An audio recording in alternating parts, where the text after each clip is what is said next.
Hello, मैं हूं धर्मेंद्र मिश्रा। आप सभी लोगों का मेरे इस यूट्यूब चैनल में स्वागत है। आज आप सभी लोगों के समक्ष मैं पास्ट परफेक्ट टेंस के बारे में बताना चाहूँगा। इसका आइडेंटिफिकेशन है रूल वन। इसका रोमन डिजिट में है। इस टेंस में भूतकाल में कार्य का होना पाया जाता है तथा कार्य पूरा होने का संकेत होता है तथा कार्य होने की अवधि नहीं दी जाती है। रोमन डिजिट में नंबर 2।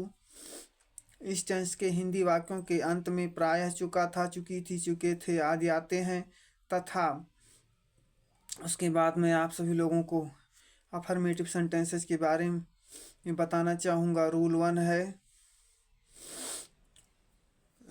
ही सी इट तथा सिंगुलर सब्जेक्ट्स के साथ तथा आई यू बी दे और प्लूरल सब्जेक्ट सभी के साथ सब्जेक्ट के बाद में हैड का प्रयोग होता है।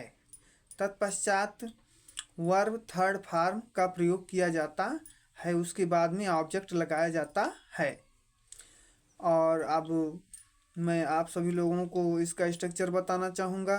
Subject plus had plus verb third form plus object plus etcetera. For example, वह खाना खा चुका था।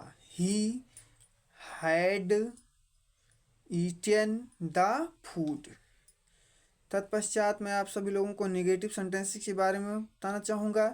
निगेटिव सेंटेंसेस का रूल है, इस टेंस के निगेटिव होने पर हम सबसे पहले सब्जेक्ट लगाते हैं और उसके बाद हैड लगाते हैं, उसके बाद नॉट लगाते हैं तथा उसके बाद में वर्ब थर्ड फॉर्म का प्रयोग करते हैं, उसके बाद में ऑब्जेक्ट का प्रयोग करते हैं। इसका स्ट्रक्चर है subject plus had not plus verb third form plus object plus etcetera.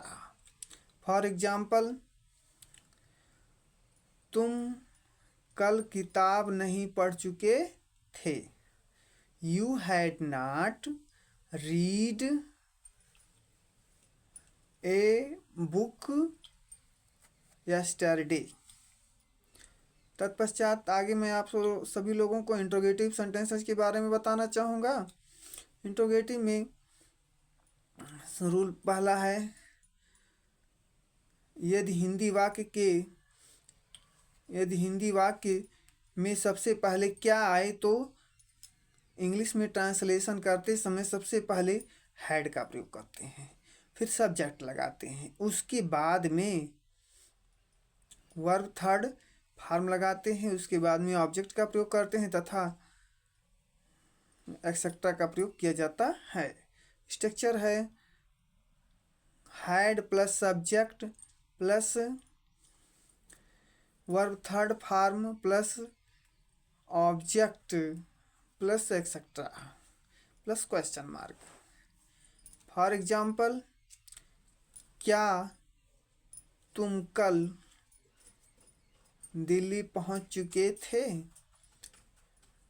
Had you reached Delhi yesterday? Thank you very much. Please like it and subscribe it.